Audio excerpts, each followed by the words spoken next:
प्यारे बच्चों नमस्कार, बहुत बहुत स्वागत है आप सभी का एक बार फिर।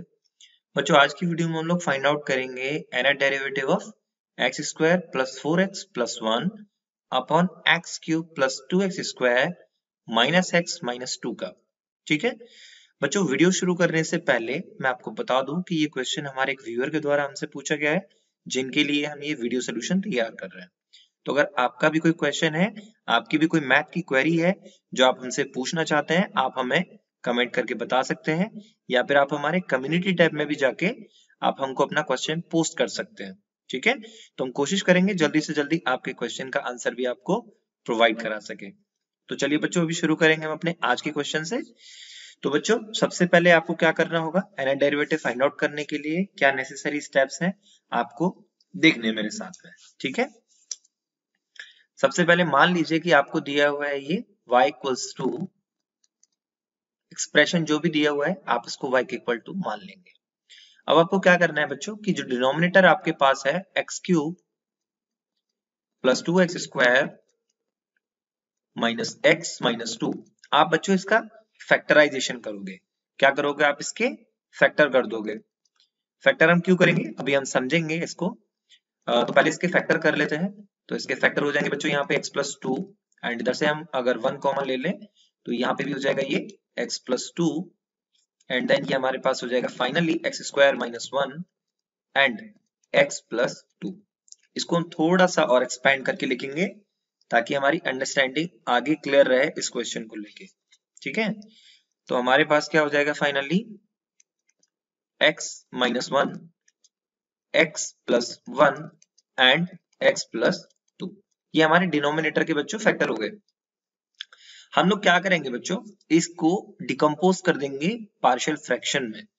जो एक्सप्रेशन हमें दिया हुआ है इसको हम क्या कर देंगे, डिकम्पोज कर देंगे। तो decomposing into partial fraction.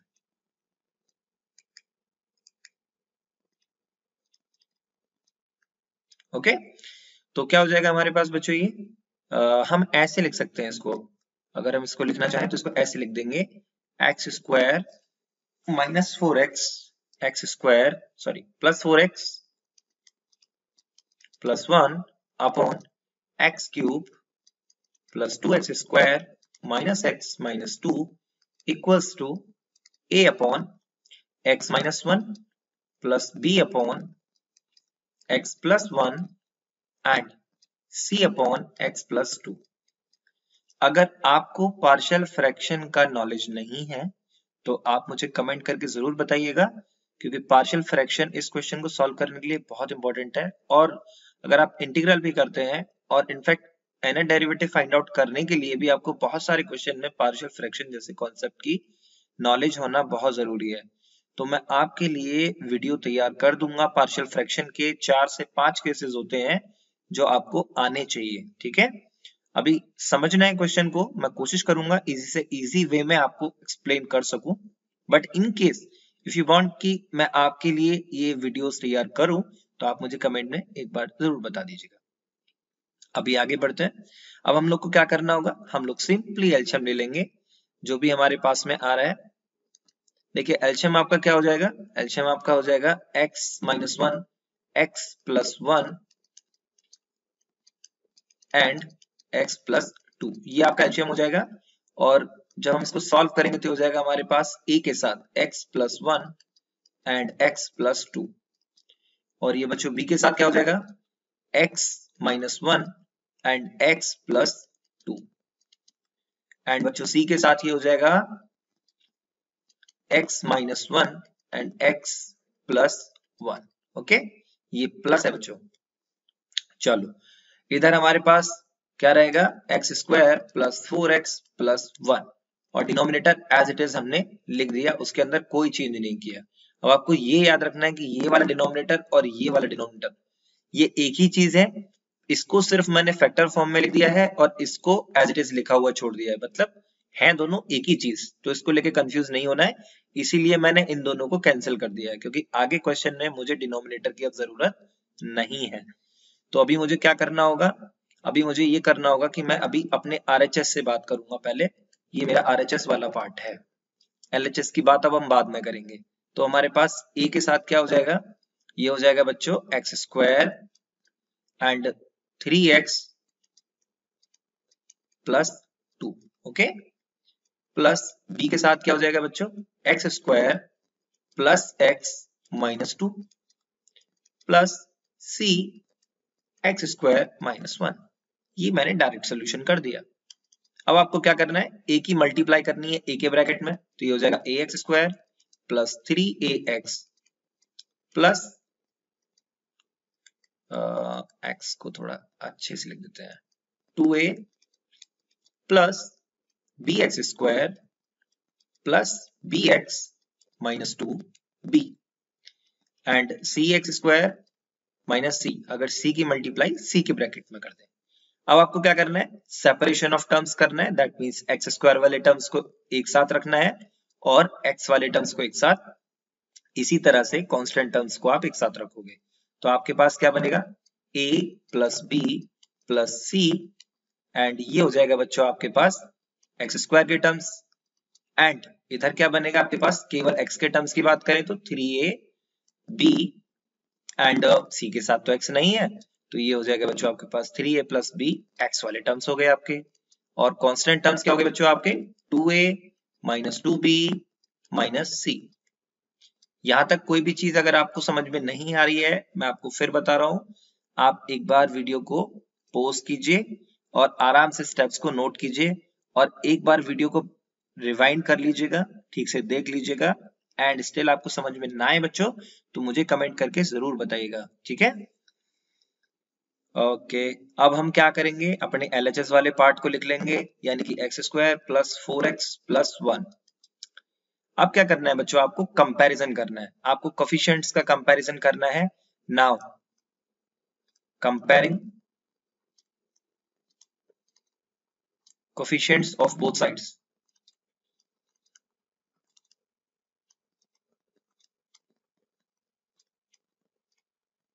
Okay, compare कर लेते। तो हमारे पास इधर LHS में एक्स स्क्वायर का कोफिशिएंट क्या है 1, ठीक है, और इधर हमारे पास एक्स स्क्वायर का कोफिशिएंट क्या है a प्लस बी प्लस सी, तो ये किसके बराबर हो गया 1 के बराबर हो गया, और ये हो गया बच्चों आपका इक्वेशन 1, ठीक है। सिमिलरली बच्चों, सिमिलरली 3a प्लस b, ये किसका कोफिशिएंट है, x का कोफिशिएंट है, तो x का कोफिशिएंट इधर कितना है 4, तो ये हो जाएगा 4 के बराबर। समझ में आई ना चीजें, एक्स स्क्वायर के कोफिशिएंट को एक्स स्क्वायर के कोफिशिएंट के साथ, एक्स के कोफिशिएंट को एक्स के कोफिशिएंट के साथ, एंड कांस्टेंट को बच्चों कांस्टेंट के साथ रखोगे, यानी कि 2a minus 2b minus c equals to 1, और ये हो गया बच्चों आपका इक्वेशन नंबर 3। अब एक और मेजर चीज जो आपको करनी है बच्चों, ये हो गया आपका सिस्टम ऑफ लीनियर इक्वेशन, और ये आपको सॉल्व करने आना चाहिए बेटा। अगर आप में से किसी को नहीं आता है कि इस इक्वेशन को आप सॉल्व कैसे करते हो, तो बेटा इसके लिए भी मुझे बता दीजिएगा, मैं आपके लिए इसकी भी एक वीडियो तैयार कर दूंगा। फिलहाल हम इसको एक साइंटिफिक कैलकुलेटर की हेल्प से सॉल्व करेंगे, तो मैं आपके लिए सीधे इसके आंसर लिखूंगा और अभी आपको फिलहाल वो आंसर नोट करना है, ठीक है, क्योंकि अभी हम लोग इतना सारा सोल्यूशन नहीं कर सकते हैं, वीडियो बहुत लेंथी हो जाएगा हमारा। तो जो हम इस इक्वेशन को सॉल्व करेंगे तो हमारे पास में जो a की वैल्यू आएगी बच्चों वो आएगी 1, ध्यान से नोट करते रहिएगा, एंड b की वैल्यू हमारे पास क्या आएगी, b की वैल्यू हमारे पास में आएगी बच्चों 1। सिमिलरली c की वैल्यू हमारे पास क्या आ जाएगी -1। ये तीनों वैल्यू बहुत ध्यान से नोट करना क्योंकि आगे हमारा क्वेश्चन इसी पे मूव करेगा, ठीक है। अब आपको करना है क्या है, सबसे पहले नेक्स्ट पेज पे चलते हैं क्योंकि इस पे बहुत ज्यादा हमने नोट कर लिया, स्टफ्स बहुत ज्यादा हो गया इस पे। अब तो ये क्या हो जाएगा हमारे पास में y इक्वल्स टू a की वैल्यू हमारे पास क्या आई 1, और ये हो जाएगा 1 अपॉन x माइनस 1, है ना, यही होगा। देखिए a अपॉन x माइनस 1 था ना, similarly b upon x plus 1 था और b की वैल्यू 1 है हमारे पास, तो ये क्या हो जाएगा plus 1 upon x plus 1, and c की वैल्यू हमने निकाली माइनस में, तो ये हो जाएगा minus times 1 upon x plus 2। अब यहाँ से आगे आपको आंसर का सोल्यूशन दिखाई देना शुरू हो गया होगा। अब आपको nth डेरिवेटिव निकालना है बेटा इसका, बहुत आसान है। एक छोटा सा यहाँ पे हम लोग देख लेंगे और देन उसी के आधार पे हम सबको लिख देंगे, ठीक है। मान लीजिए कि u इक्वल्स टू आपके पास है 1/x+1, तो आप इसका थोड़ा सा अगर चेंज कर दें तो ये हो जाएगा आपके पास x+1 की पावर -1, है ना। और इसका पहला डेरिवेटिव क्या होगा बच्चों, -1.x+1 की पावर -2। मैं ये सॉल्व कर चुका हूँ बच्चों एक सेपरेट वीडियो में, बट इसको यहाँ समझाने के पर्पज से कर रहा हूँ, इसीलिए सिर्फ एक के लिए करूंगा, बाकी के लिए हम लोग सिर्फ डायरेक्टली इस रिजल्ट को यूज करेंगे। और अगर मैं इसका सेकंड डेरिवेटिव फाइंड आउट करूं तो क्या हो जाएगा बच्चों, x+1 की पावर -3। अब आपको ध्यान देना है, जब मैं बात कर रहा हूं सेकंड डेरिवेटिव की तो नंबर ऑफ फैक्टर्स कितने हैं, 2, है ना। और आपके पावर कितनी है, जितना डेरिवेटिव आप फाइंड आउट कर रहे हो उससे एक ज्यादा। तो बच्चों अगर मैं आपसे कहूं कि nth डेरिवेटिव लिखो तो आप क्या बोलोगे बेटा, आप बोलोगे कि सर -1 की पावर n, और ये हो जाएगा n फैक्टोरियल, और ये हो जाएगा x+1 की पावर माइनस टाइम्स n+1। एक ज्यादा है ना, जो डेरिवेटिव फाइंड आउट कर रहे हो उससे एक ज्यादा है। अब आप कहोगे ये n फैक्टोरियल कैसे है, ये कुछ लोग का कंफ्यूजन हो सकता है। बेटा n नेचुरल नंबर्स मल्टीप्लाई में होंगे, 1+1.2.3 n तक जाएगा तो n फैक्टोरियल बन जाएगा।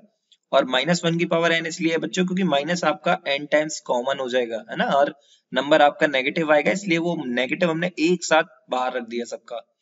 तो हमारा एक रिजल्ट आएगा जनरलाइज फॉर्म में -1 की power n factorial over x+1 की पावर n+1, ठीक है। तो अगर मैं बेटा अब कहूं आपसे कि आप इसका nth डेरिवेटिव लिखो तो इसका nth डेरिवेटिव आप कैसे लिखोगे, -1 raise to power n factorial upon x-1 raise to power n+1, okay. And second term का हम कैसे लिखेंगे, -1 raise to power n factorial upon x+1 raise to power n+1 minus, अब लास्ट वाले टर्म का कैसे लिखोगे बच्चों, -1 raise to power n factorial upon x+2 raise to power n+1। बेटा एक छोटा सा कंफ्यूजन या कई लोग को हो सकता है, उस कंफ्यूजन को भी अभी दूर करेंगे। और वो कंफ्यूजन क्या है, देखो हम लोग ना इसको कॉमन ले लेते हैं, जो पार्ट हमारा कॉमन हो सकता है ना बेटा उसे कॉमन ले लेंगे, तो यानी -1 की पावर n फैक्टोरियल। और मैथ्स में आंसर आपको शायद ऐसे दिया हो, और अगर ऐसे ना भी दिया हो तो नो प्रॉब्लम, आपको अपना आंसर यहीं पे छोड़ देना है, ठीक है। 1/x+1 की पावर n+1, 1/x, बेटा ये पहले वाले टर्म में ना माइनस है यहाँ पे, तो ये माइनस हो जाएगा, I am sorry for that.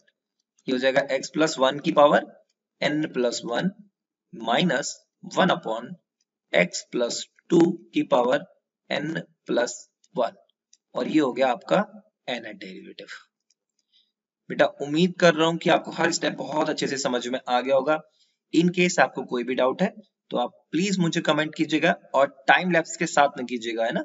जिस इंस्टेंट पे आप इश्यू फेस करते हो उसी इंस्टेंट पे आप बता दो कि सर यहाँ से समझ में नहीं आया है, यहाँ से बता दीजिए, तो मैं आपको आपकी क्वेरी का आंसर बिल्कुल एग्जैक्टली वहीं से बताऊंगा, और मुझे समझ में भी आ जाएगा कि एग्जैक्टली आपका इश्यू क्या है। ये पहली चीज हुई। बच्चों एक चीज और याद रखनी है आपको, आपको टाइमली विजिट करते रहना है अपनी मैथ की क्वेरीज के लिए हमारे ब्लॉग को। ब्लॉग का एड्रेस आपको इस वीडियो के डिस्क्रिप्शन में मिल जाएगा, बॉटम में जहां मैंने अभी अंडरलाइन किया, ये हमारे ब्लॉग का एड्रेस है, आप इसको विजिट कर सकते हो। यहाँ आपको आपके सारे मैथ के सोल्यूशन मिल जाएंगे। प्लस अगर आपकी खुद की कोई क्वेरी है, आपको कुछ पूछना है, तो ब्लॉग पे आप हमसे कांटेक्ट कर सकते हो, ठीक है, मेल के थ्रू, तो आप हमें वहां पे भी बता सकते हो। अभी इस वीडियो के बारे में आपकी कोई भी राय है आप मुझे कमेंट करके जरूर बताइएगा। वीडियो अच्छा लगे तो लाइक कर सकते हो, लाइक ना भी करें तो अपने दोस्तों के साथ शेयर कर सकते हो, शायद उनके काम आ जाए, ठीक है। तो अभी मैं आपसे विदा लूंगा, जल्दी मिलूंगा एक और नई वीडियो में, तब तक अपना ख्याल रखें और अच्छे से मन लगा के पढ़ाई करें। चलिए, बेस्ट ऑफ लक एंड नमस्कार।